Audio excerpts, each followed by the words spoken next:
Thanks for having me, guys. It's been an awesome conference so far. I wish I could have been there in the flesh, but lo and behold, the government requires a fancy piece of paper to go across imaginary borders.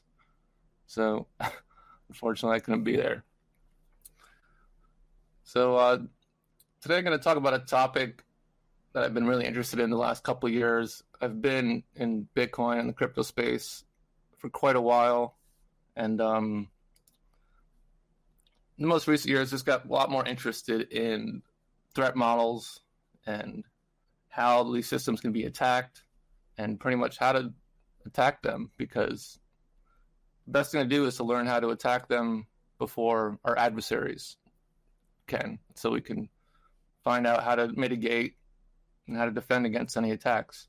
So today we're going to talk about that, and I hope to have a lot of discussion and kind of make it more of a Socratic style discussion with questions at the end for people to throw out ideas and get responses in regards to different threat models.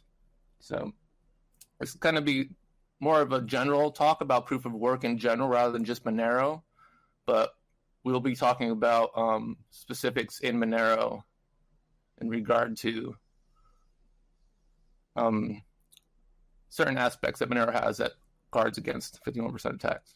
So let's get started. So the one thing to remember in these scenarios is the state should always be considered the adversary. I mean, proof of work is economically rational, incentivized enough to where a private actor is not incentivized to really try and take down the network.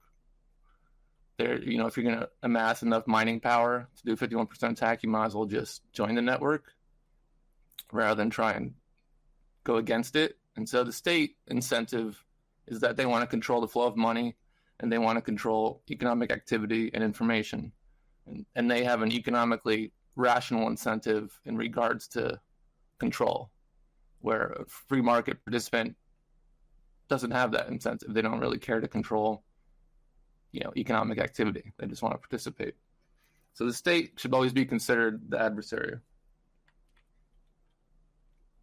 So just some basics. What is 51% attack? This is kind of the clearest definition I could come up with.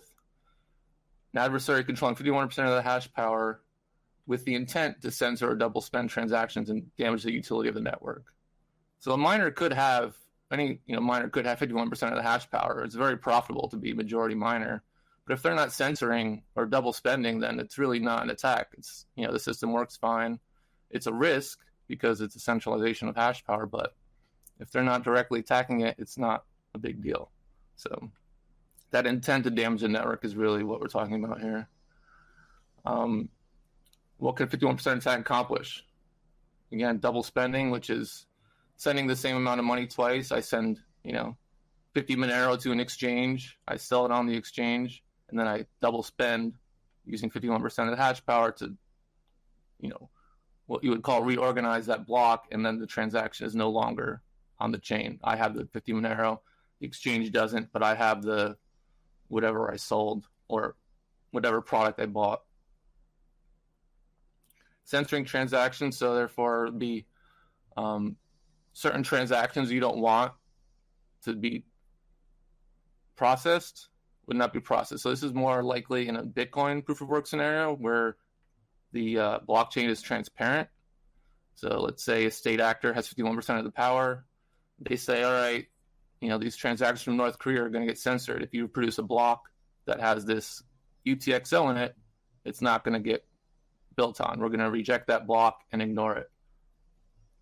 Then the third thing is censoring miners. So if a state actor has 51% of the hashing power and a minority miner produces a valid block, the majority miners can ignore that block. And therefore the minority miners lose that block subsidy and the fee reward for that block.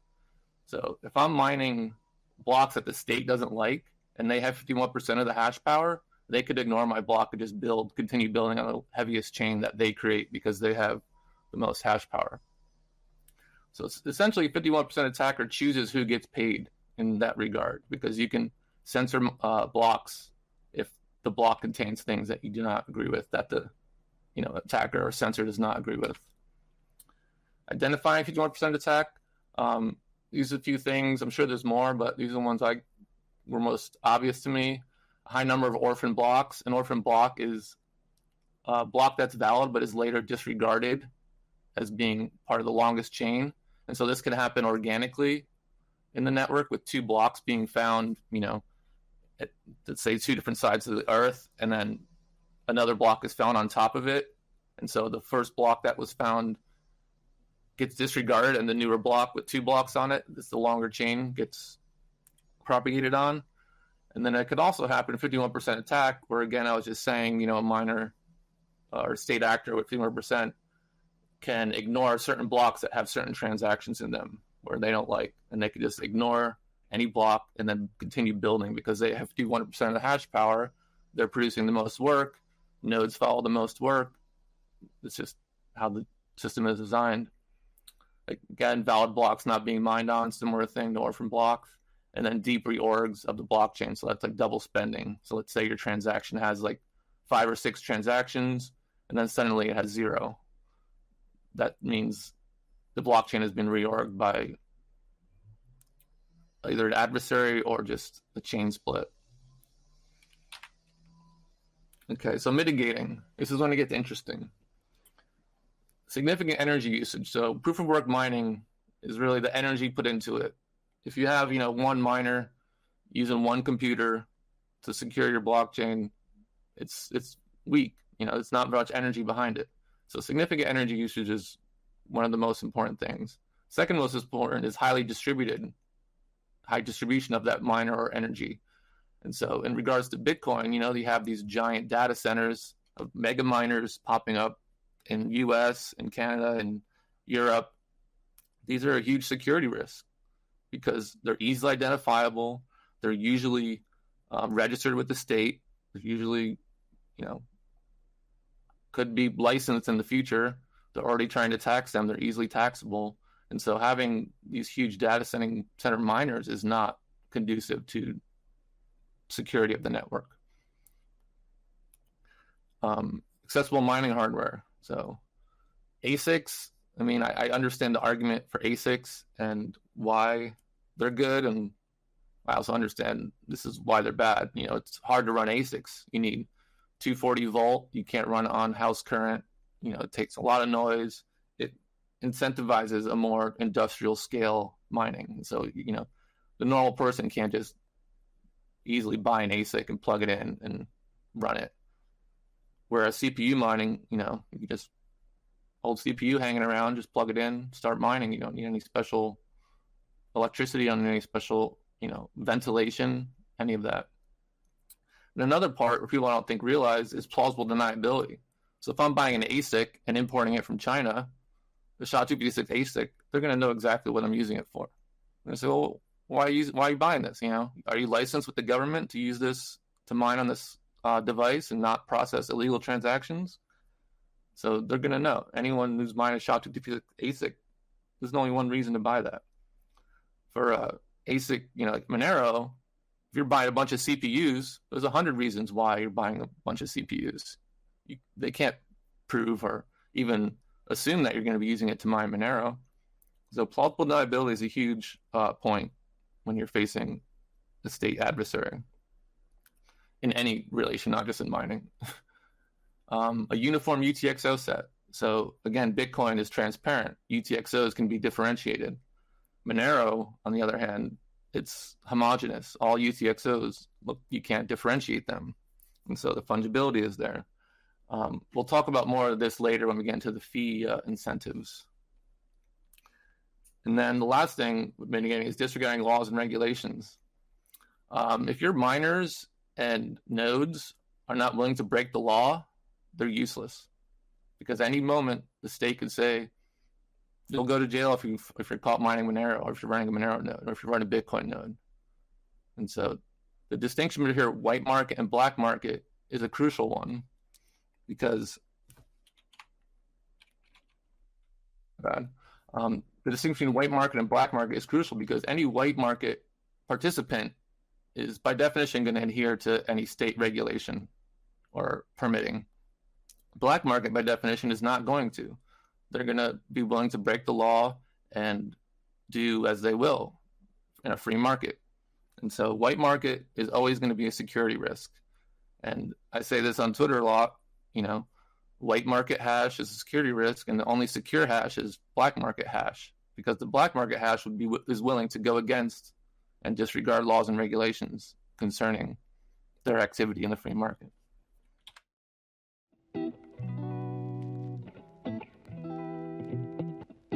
Do you love coffee and Monero as much as we do? Consider making gratuitous.org your daily cup. Pay with Monero for premium fresh beans, and if you like what you taste, send a digital cash tip directly to the farmers that made it possible. Proceeds help us grow this channel, Gratuitous, and Monero.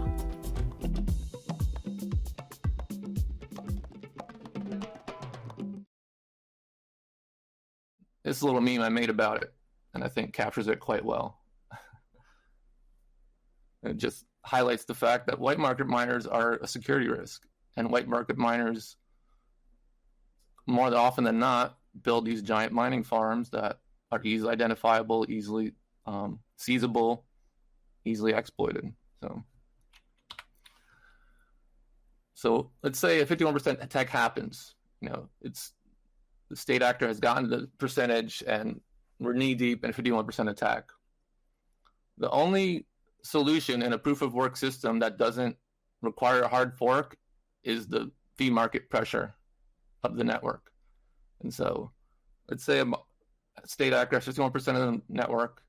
They're orphaning blocks that they don't like.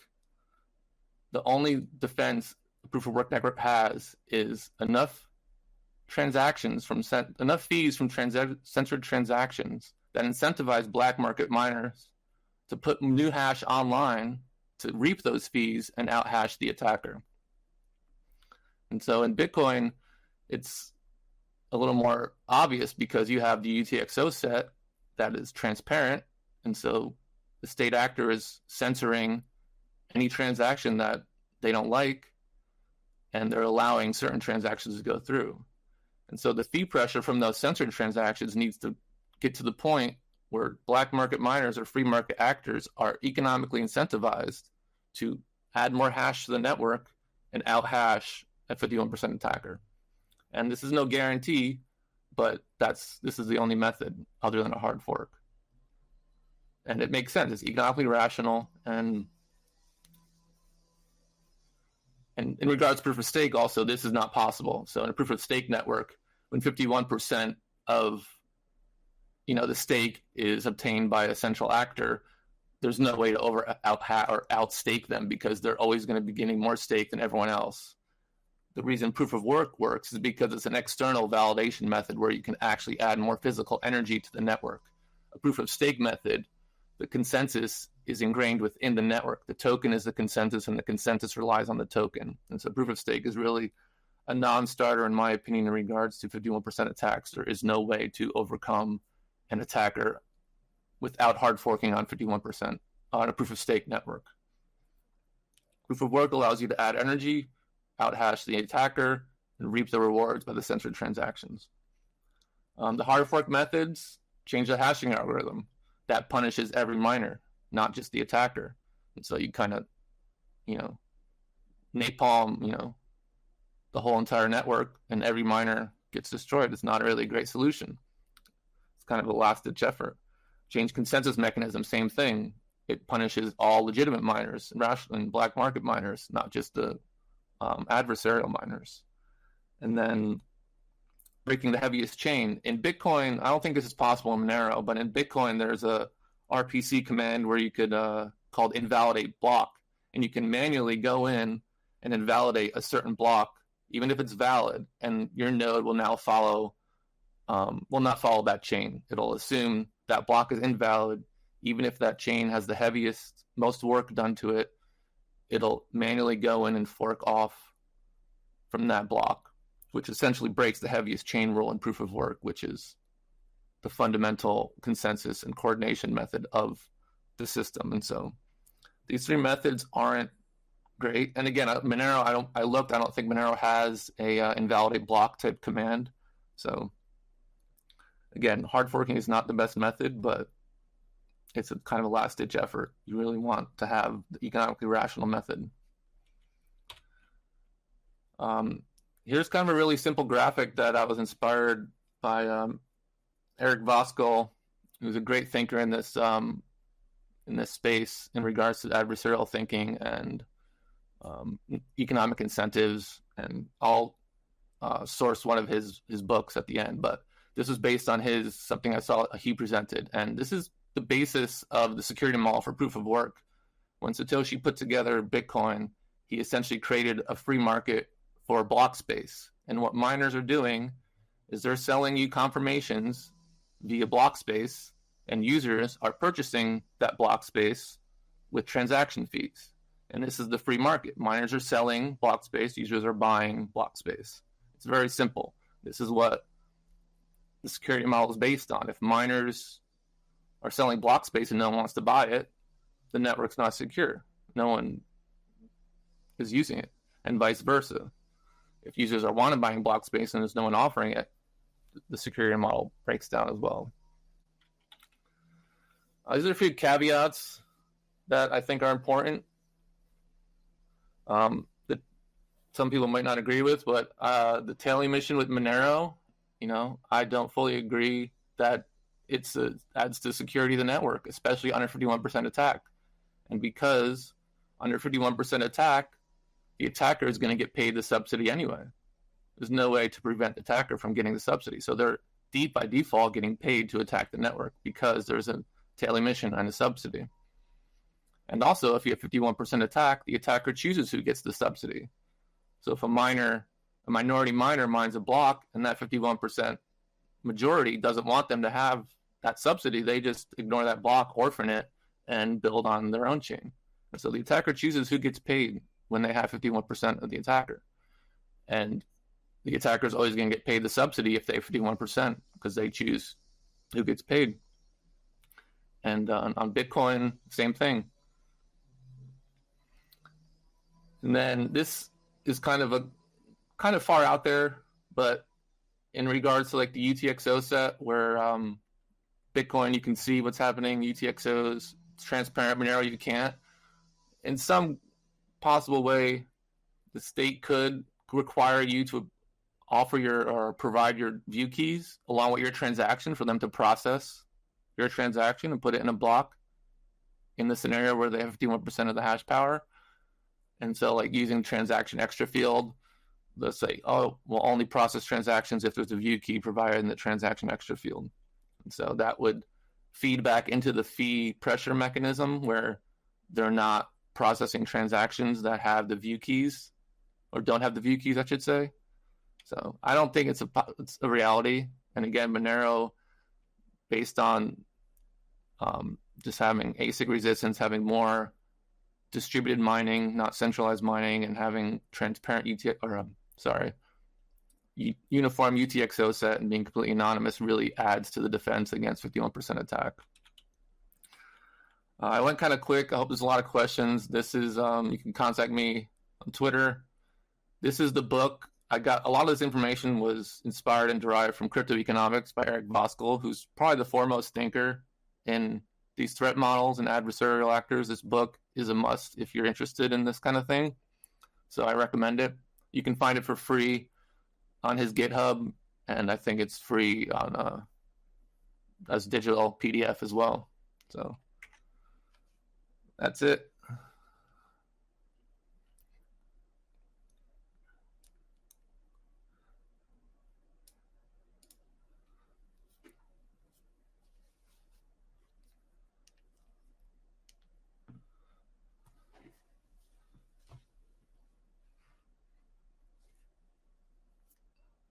If there's any questions or clarifications, I'm happy to go over it.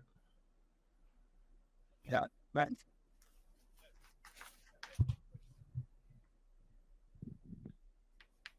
I have a question. Maybe sure, one. Are you Satoshi Nakamoto? There's no way for me to prove it. No. Even if I had the keys. Okay. I could have stolen them. Yeah, sure. Okay. Thanks for your talk, man. Thank you. Yeah, thanks.